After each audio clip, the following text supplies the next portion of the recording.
to hit record. I did now. Excellent. So, welcome to episode 49 Yes. of Auto Off Topic. Yes. Very close to 50. Yeah, very close. Doesn't get much closer. Nope. I am Brad, as always, one of your two hosts. And I'm your other host, Andrew. Welcome. What are we having a discussion about tonight, Andrew? Anything specific, or we kind of touched a few things? Let's go over, well, we went to the Lime Rock Historics on Saturday.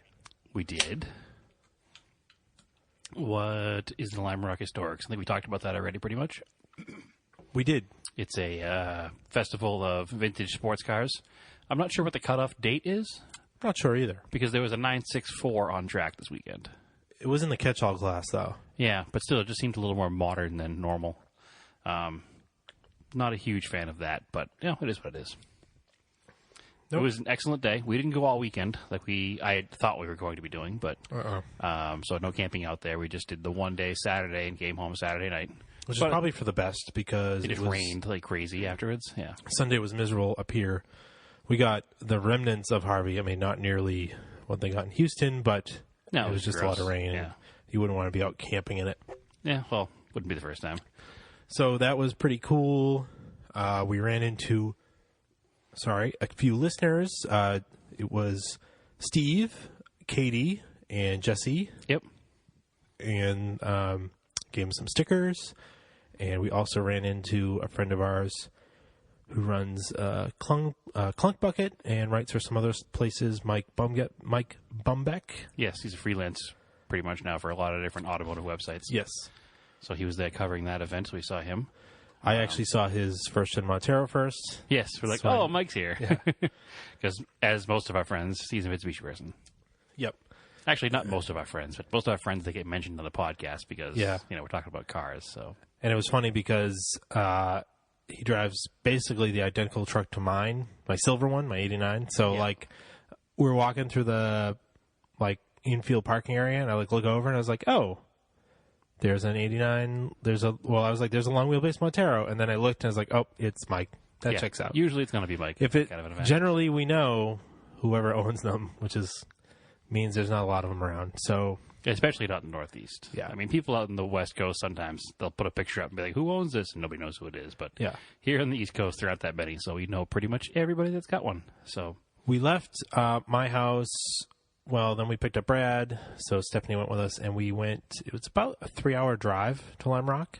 yeah, give or take, depending on stops and how, Yeah. a bunch of a hurry you're in. It's straight out on the Mass Pike, I-90 for those. Yep, I-90, almost the whole way. Yeah, I-90 goes from Boston all the way to Seattle, I believe. Does it go that far? Yep. I didn't know that. Yep. That would be an interesting someday road trip. Probably a long, boring road trip. Yeah, I guess you're It's right. basically a All straight highway. shot. Yep. So anyway, you basically take it all the way to the end of Massachusetts because we are at the coast. We're basically at one end of Massachusetts. We take it almost to the New York border, exit 2. Then you head due south, and you end up in the northwest corner of Connecticut.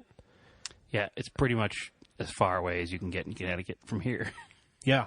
Yep. I mean, you're almost in New York. So it gets a nice mixture. There is a lot of wealth in that area. You get New big York, time. Connecticut, Massachusetts. I guess a lot of people retire from the New York area and move out there. Yes. So it's a lot of big money, like Manhattan people that retire and go Vermont, out a lot of cars with Vermont plates, New York tags, Connecticut tags, Massachusetts, of course. Yeah, because we were talking to our friend Mike, who's from Vermont. Yeah. And I was like, oh, you're coming, because he's driving back and forth from the event every day. And in my head, Vermont is a couple-hour drive north of Boston. So I'm like, wow, you're doing 5 hours each way, every single day. That's crazy. And he's like, I don't know, it's only like 2.5 hours. I'm Yeah. like, oh, okay. Because Yeah, I it's wasn't not that thinking bad. of the fact that it was, out in the western part of the state. I was thinking that you had to drive all the way to Boston first, and then you go up 95. So I wouldn't say a lot of the racing classes weren't super exciting to me, but I just like the atmosphere and going to Lime Rock. Yeah, it's like going to a car show where something's happening. Yes. You know what I mean? So it's not. There wasn't a lot of door-to-door racing, not a lot of battling this year. Sometimes there's some battles that are really good. Yeah. There wasn't a lot of that this year, at least not on Saturday. There might have been on other days. But it's cool to watch, like going to a car show and watching the cars in motion. Exactly. And watching them in the pits being wrenched on. And I don't know, you just seem to it's just a lot more. And atmosphere, like you said, it's definitely a good word for it. Yeah, I mean, the whole place, because you can walk everywhere. It's general admission everywhere. Everything's open on Historics weekends. One ticket gets you in the paddock, gets you in the infield. Yeah, once you're in, you're in. You don't have to worry about No, it's really crossing the cool. line. And they let you bring in your own food, and you can bring in your own beers and drinks and stuff. So, Which we took full advantage of. yep, we tailgated a bit, had lunch, drank some beers, wandered around. It actually wasn't that hot of a day. It was for late New England in summer. It was like 60s. There have been some years where we've gone to Lime Rock and we've just sweltered. At the end of the day, you're like, oh my God, I can't wait to go home. No, it was beautiful. But it was a perfect day. I wasn't even like run down by it. It was just a good day to be outside. And I didn't even take that many pictures, but took a few. Yeah, look at some We're of just them. hanging out. Sometimes you like to just enjoy the moment and the place. Now, on top of the racing action, which we'll get to afterwards, we hit on the fact that there were the manufacturer's car corrals before. Yes. So we did a lot of walking around in the car corrals, looking at different cars that are there on static display. Any highlights for you, Andrew?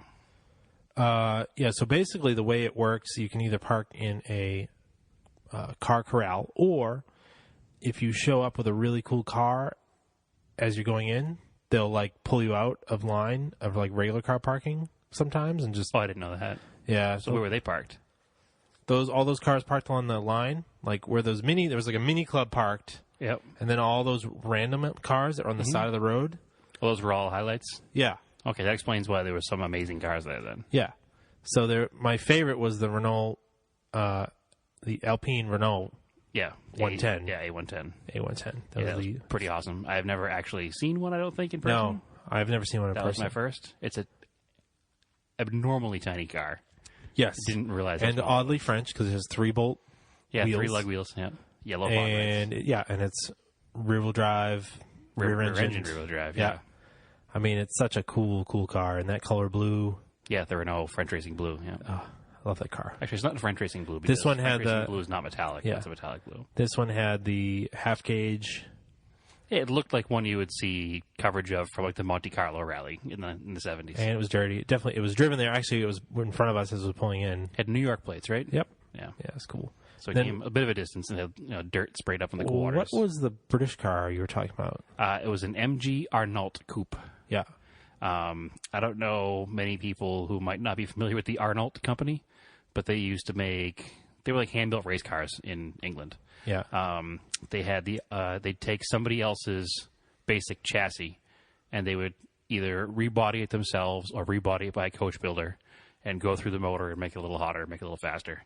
So it was they're a Pininfarina car? No, it was I had it in my head, and then you had to say Bertoni? Pininfarina, and then you ruined it for me. Bertoni? No, maybe Zagato car. Okay. Yeah, I think that makes sense. I think the emblem was a Z. Okay, yeah, I had it in my head. I was going to say it, and then you screwed me up. So now I'm not confident that it was a Zagato car. I don't have my pictures Bertoni, up. Pininfarina, Carmen, I think it was a Zagato car. But anyway, Fisher. it was definitely not a Fisher car. Anyway, so it was an Arnault MG. Probably Arnault's most famous car is the Arnault Bristol, Yeah. which is a Bristol Roadster they made a race car out of. The Arnault MG, I was talking to one of the guys there who is like a MG restorer, and he says that, yeah, they made like less than 10 coupes. You just kind of bumped into him. You were both looking at the car at the same time. I was looking at the car and I was like, man, this thing's amazing. And he's like, you have no idea. And I was like, no, I'm pretty sure I know it's amazing. And he's like, no. He goes, I restore MGs. He goes, and I'm very familiar with the Arnault MG Roadster. It's a completely rebodied MG TD. Okay. So it's an MG TD frame, which is the MG with the big like cycle style fenders. That's what that car was? Yeah. Started out as? Yeah. Wow. Yeah. And it was completely rebodied with a full, I don't know if it was aluminum or steel. I forgot to ask, and I certainly wasn't going to touch it. Yeah. It was just an amazing looking car, and it was just a cool. I didn't realize what you were saying. I assumed it was like a later MG that was No, rebodied. it was like a 1955 TD. Wow. Yeah, and it was rebodied in 55, so it wasn't like it was that far removed from time. It's just the design was so far ahead of the TD design. You were like, man, I like this MG, but I really hate the way it looks. Yeah. Let's put a whole new body on it. Which is weird, but whatever. No, it's cool. because like in the 50s, that car had pre-war styling. So, Oh, definitely had pre-war styling. and then this styling was definitely like future forward. Yeah, it looked kind of like a mini, like Ferrari 155 or something. Yeah, it was really cool. Really pretty car. I'm going to have to look into who the designer was to make sure I'm correct because I hate getting that wrong. But it was a beautiful car. Arnolt is Arnolt, I think. So definitely look it up and get pictures of it. There's a bunch of Lancias. I have pictures of it. Oh, we'll put a picture of it up then. There's a bunch of Lancias. There's a bunch of... there was that Capri that was really cool looking. There was a 67 of them are coupes. It was more than 10. It was 67 coupes. There was a 458 Ferrari. A 456. 456, sorry. Yeah. It's a 456 Ferrari. There was also a Berlinetta Boxer. Yep. Which is an awesome, rare. That's the first flat 12 Ferrari. It looks kind of like a 308 from a distance, but it's a flat 12 car. There's a bunch of really rare early Ferraris. Yeah, tons and tons of Ferraris. Mostly 70s, 80s Ferraris. Not a lot of like. There's 50s several Ferraris. like early ones. There were a few. There was a couple that were racing. Yeah. But as far as spectator cars go, I don't think there were many. But what was funny was we just parked in the overflow lot, like the regular general admission lot. Yeah. And we're walking through, and there was like a nice 240Z, and then there was a nice, Miata or a nice M5 and stuff like that. And then just in a general admission lot, there's just, Ferrari Dino. Yeah. No big deal. Just park there next to like a Honda Accord. And there's, of course, a bunch of Porsches. And There are more Porsches than I knew what to do with, that's for sure. yeah, I mean, always. And then there's this really cool, ratty, slant nose Targa that looked like it literally just been pulled out of somebody's garage. Like the black paint was all faded. It had some like, what were they, 3-piece, Like Gaudi style. like Gaudi style wheels. With it looked like original Pirelli Soto Zeros. They were original not Soto Zeros, P0 Asymmetricos. Yeah, Those like the Ferrari 40 style thing. they looked old. They were clearly like probably date coded 1987. Yeah, I wouldn't have gone far on them, and I've driven on some sketchy tires. yeah. No, it was like those tires will kill you. That was some cool stuff. Is it Bertoni body? Bertoni. Yes. All right. Yeah, I actually had to look up some facts to make sure I was right. There were 67 coupes total built. They were built in Chicago. Really? Yeah. So it's in a British car with an Italian body assembled in Chicago. But where was the body like built? Italy. Everything was built, so it was a British chassis. Weird. And So an Italian body, and then they were shipped over here and so is assembled in Chicago. Arnolt? Arnolt. That is an American company? Yes. Wow. Yeah, there's actually one that was for sale on Bring a Trailer, November of last year, that I'm looking at. And they have, Bring a Trailer has some pretty good facts. So, but yeah, it was a MGTD-based Arnolt MG.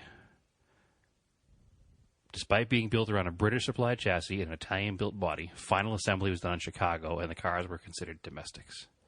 That is bizarre. Yeah, it's a beautiful car. It's like I a want, like, it's a like lot a of them mini Rolls kind of look.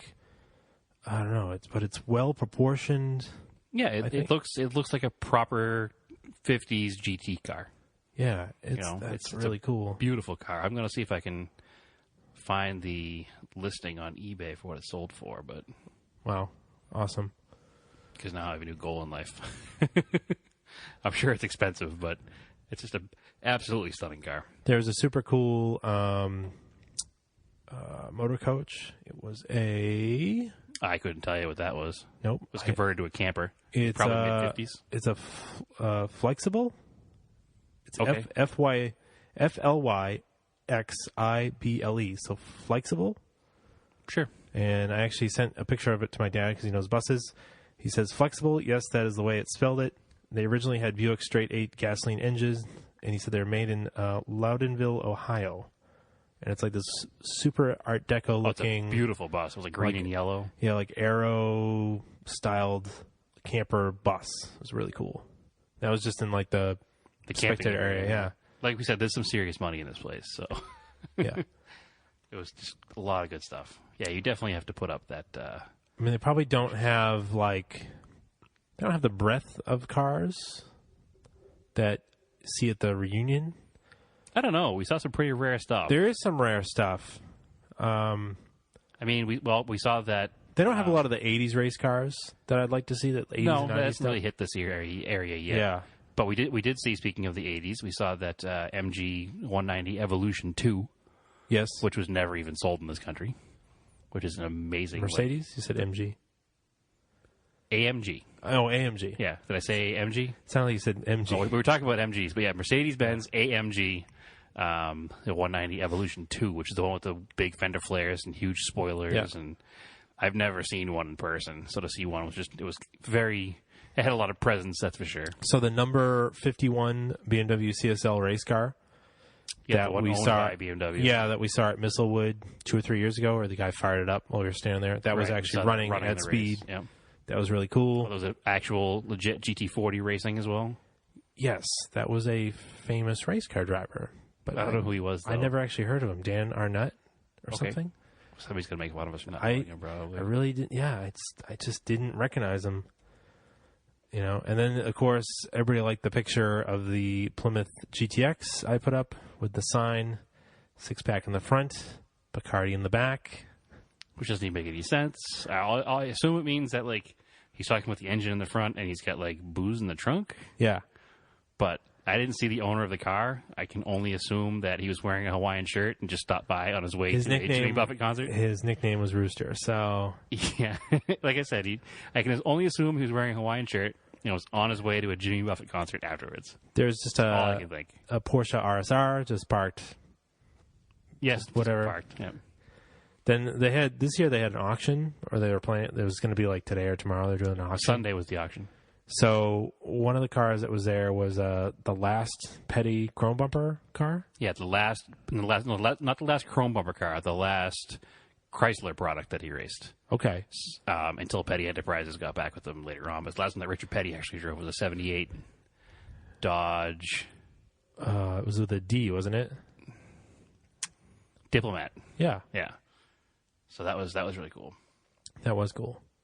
They also had the car from the 50s TV show, My Mother the Car, Yeah. which is a fictional car called the 1921 or 19... I forget what year they said it was. It was completely fictional. But it was a Porter, which is not a real car.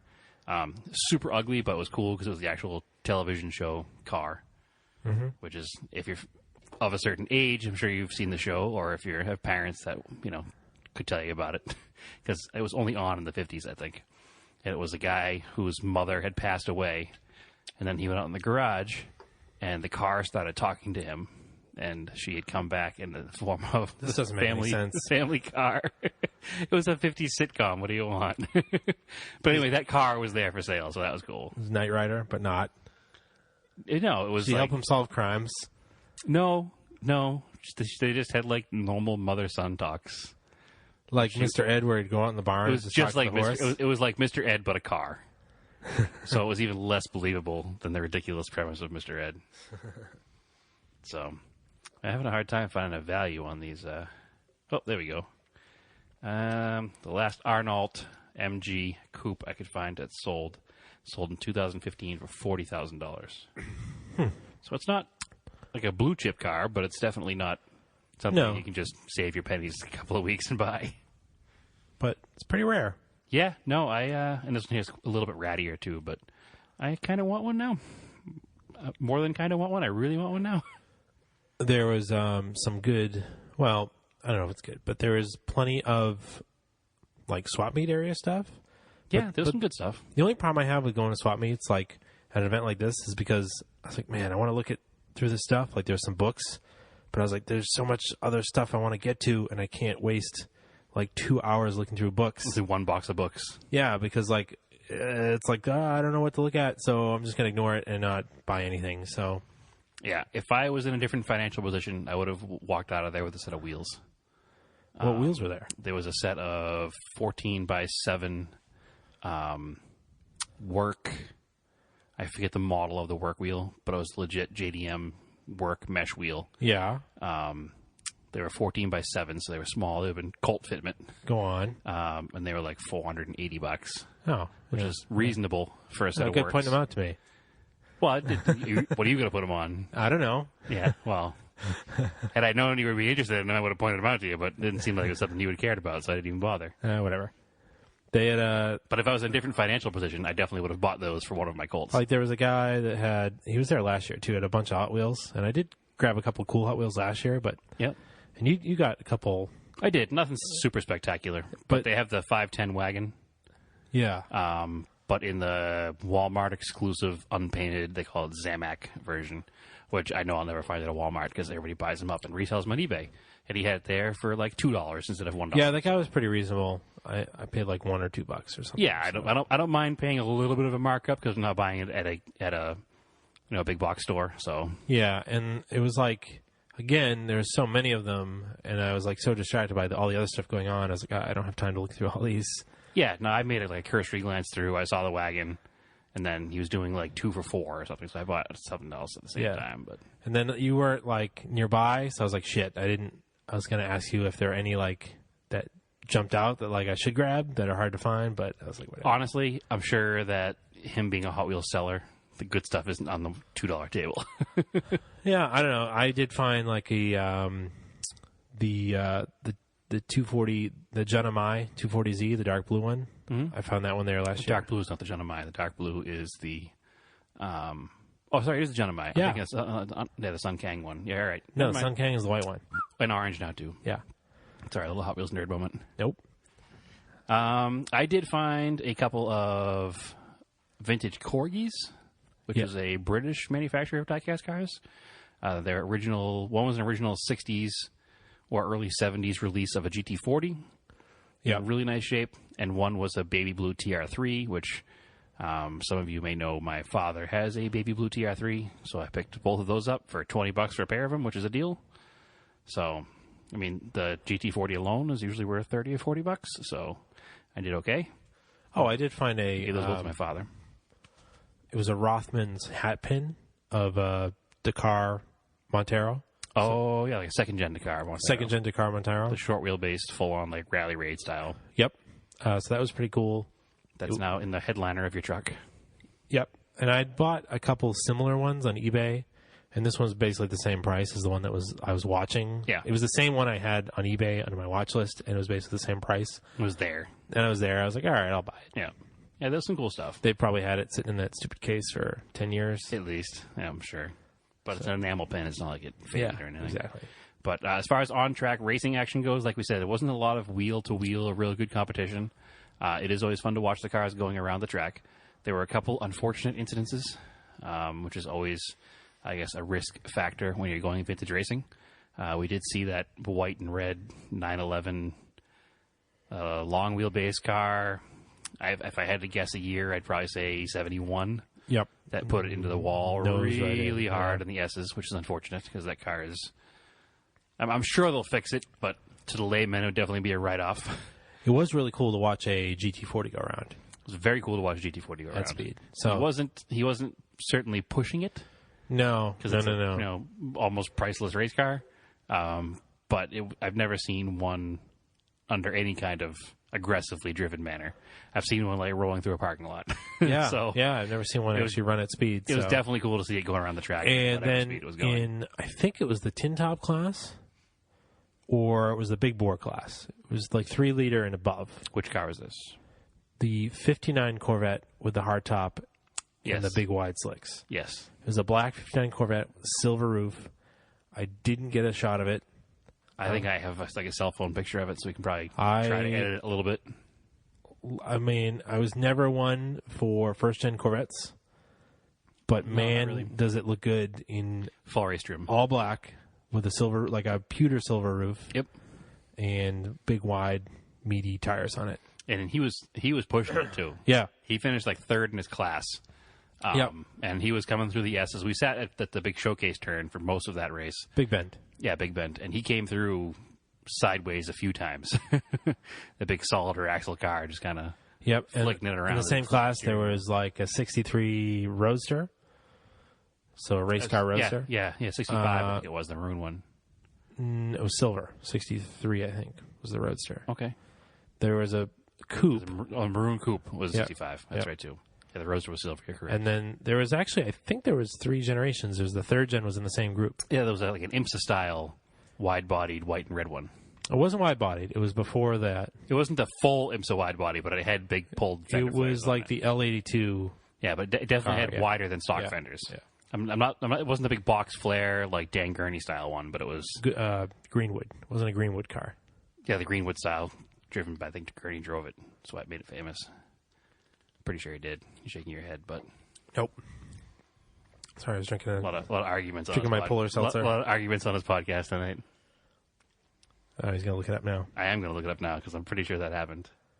So, again, that's pretty much it for the historics. Yeah, absolutely. It's definitely an event you should go to next year if you've never been before. Yep. And then you live in New England. It's definitely the premier historic racing event in New England, I would say. I mean, there are no others in New England. There's Watkins Glen has a historic event. Yeah, Watkins does one. Thompson It's much smaller. has a small one. Thompson's is very small. I think the only other one on any kind of a grand scale would be the Pittsburgh Vintage Grand Prix, which we have to do because we've never been to that before. Yeah, but that's not even a racetrack, so No, it's a street course. no. But I don't think you would see cars going as hard. So it was kind of a bummer. They didn't have the Trans Ams this I think year. you're right. I don't think Dan Gurney drove a But Corvette that late. no, He drove an early Corvette. nope. He did drive an early Corvette, Yeah, but I don't think he drove not a late one. Nope. He'd moved up to like Ferraris by then. Yeah. Well, I'm wrong, and I'll admit it. Yep. I did help with the book. Oh, that's right, too. You had an unfair advantage. You helped edit the book. Yeah. The Corvette history book.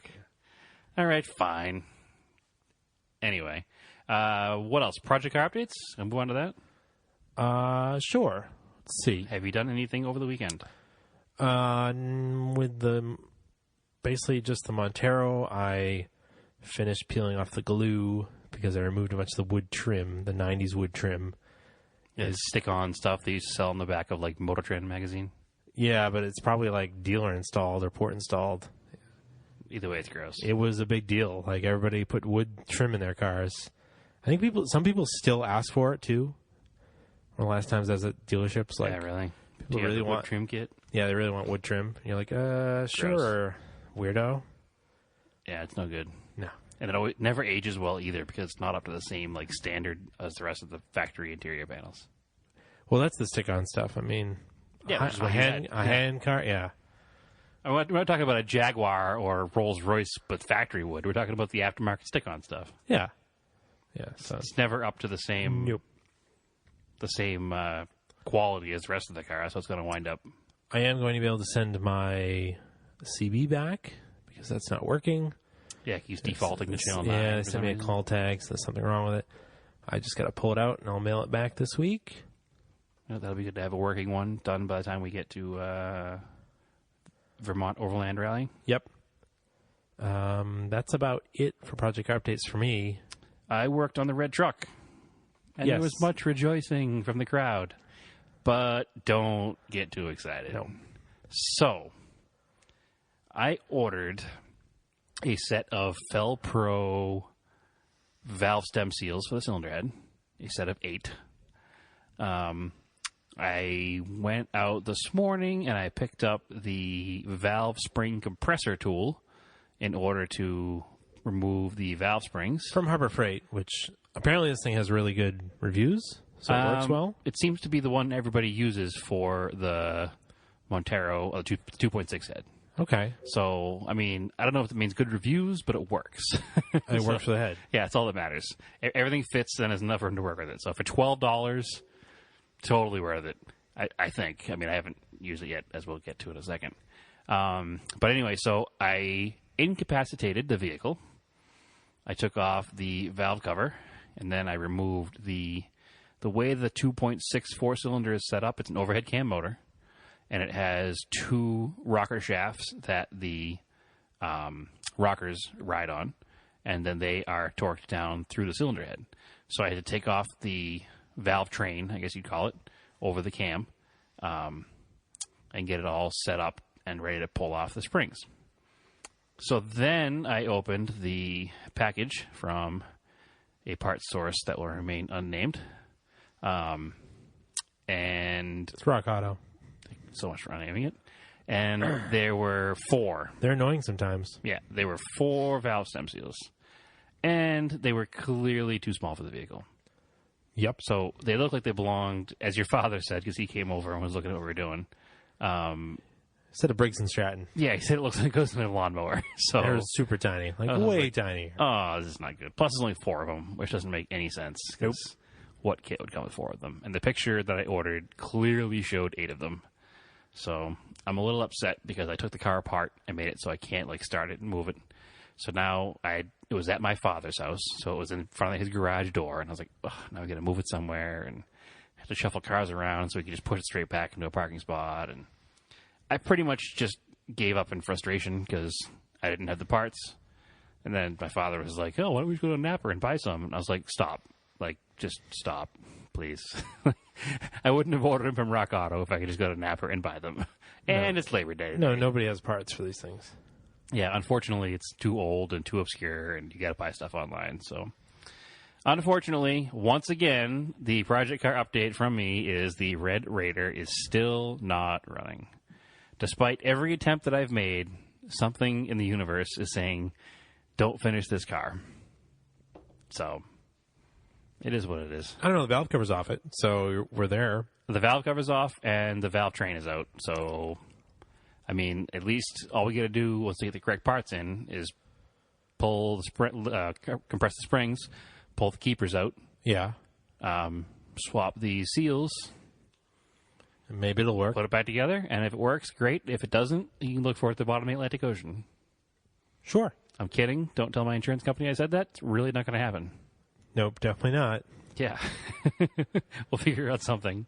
There'll be a fire sale on Monteros in my house if I can't get it running, so whatever. Just frustrating because it's just, I haven't had much time, and unfortunately they're saying next week there might be some weather coming up this way for the weekend, which wouldn't be good because I got to work on it outside, and then the following weekend is somebody's wedding, so I'll be busy with that. Oh, I don't know who it is.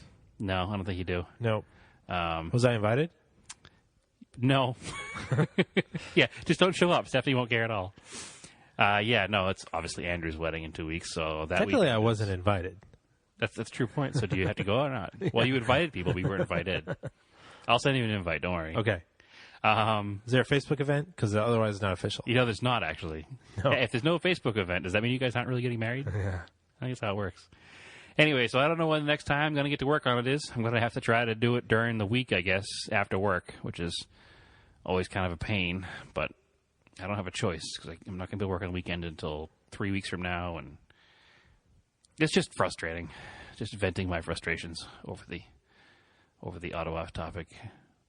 Airspace. Sorry. Well, that's the ups and downs of car repair. Yeah, well, we were talking today about the one of our fellow friends, listeners, and podcast, just a former guest, actually, Cam, has a sticker on his car that says, "New cars suck." Oh, don't give away my idea. No, I'm not giving away your idea. But I got something in the works. I was like, yeah, old cars suck, too. Yeah. So, anyway.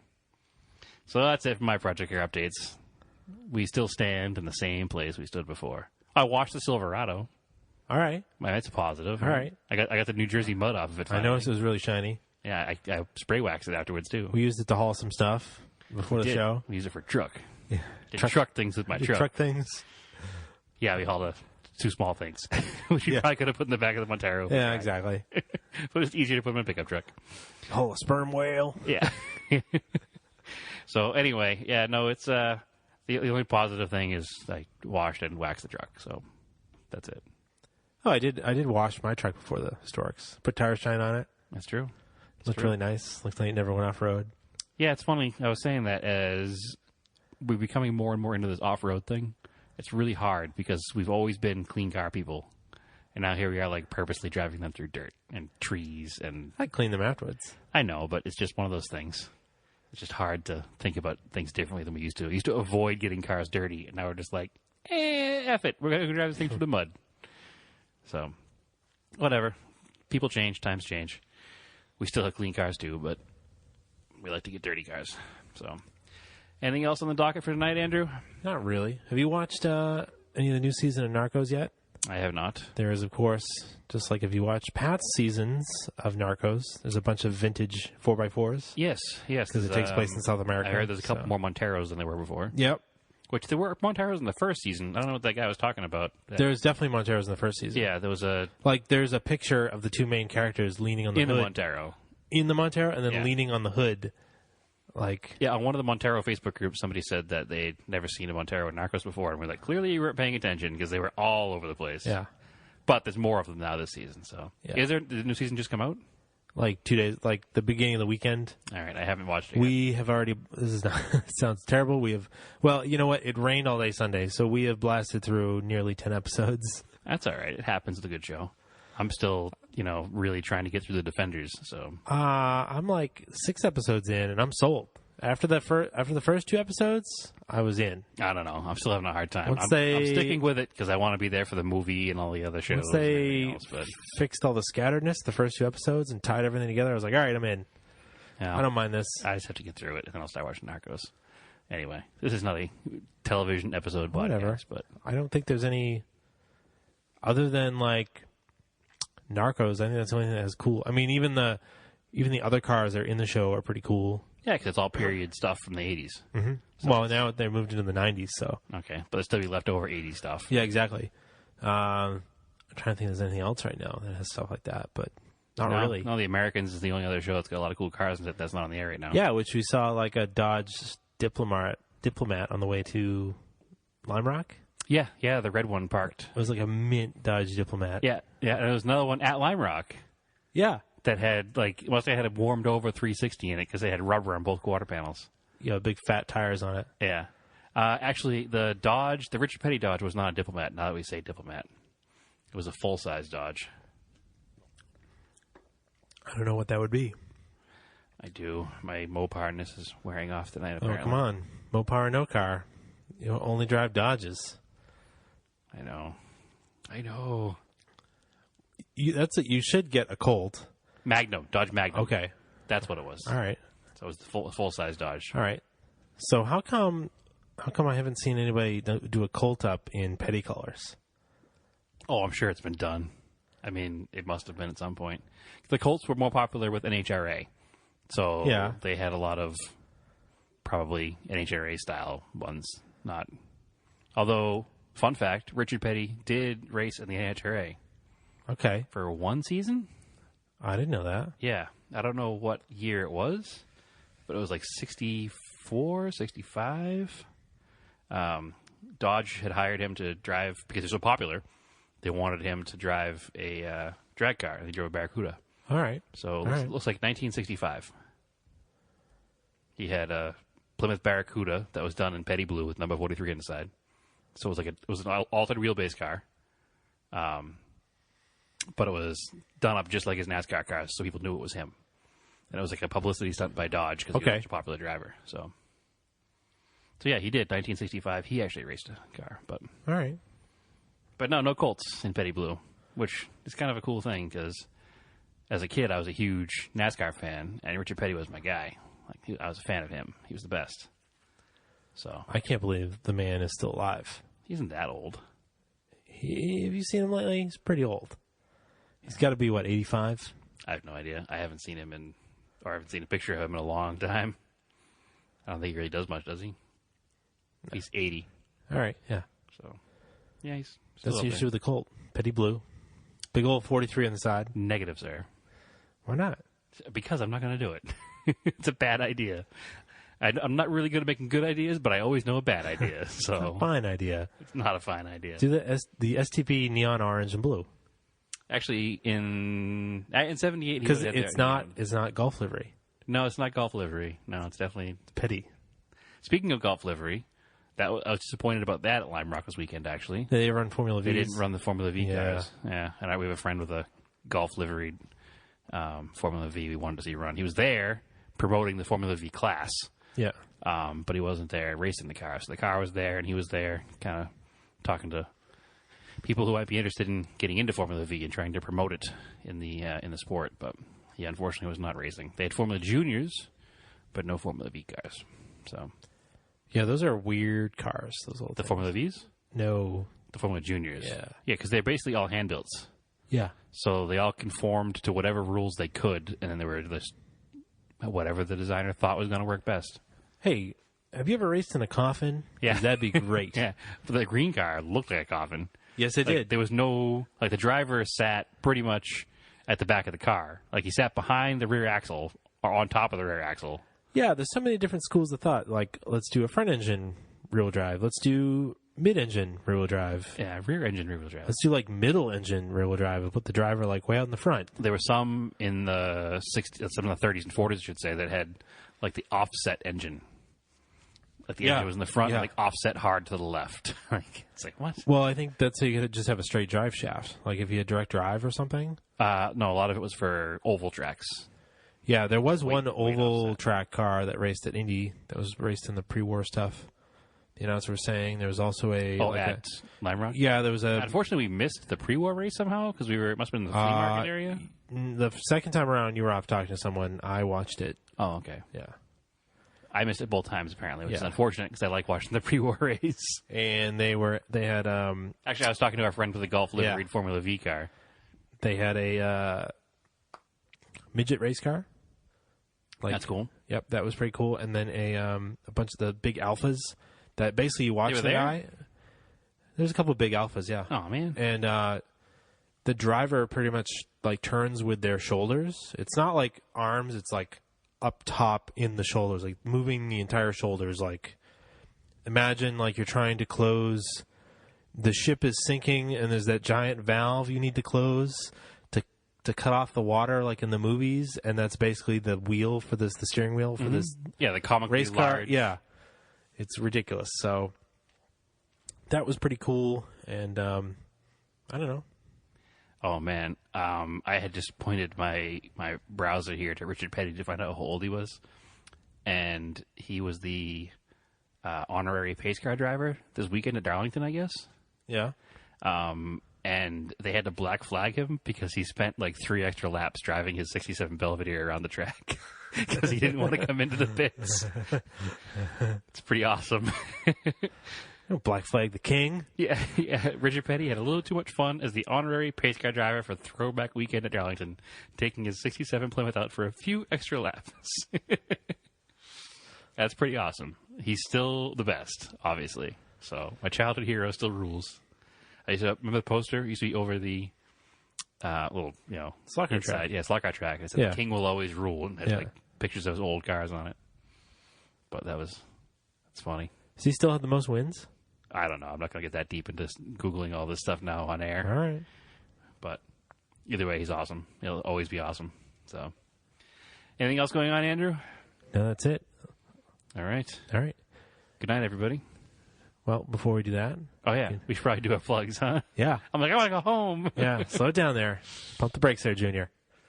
You can follow on us. You can follow us on Facebook, Auto Off Topic Podcast. Follow us on Instagram, Auto Off Topic. Follow me on Instagram, Race and Anger. You can follow Brad on Instagram. At TSISS350 Yes. or Vintage Imports of New England. Yes. Or both. Yes. And as always, keep your cars analog.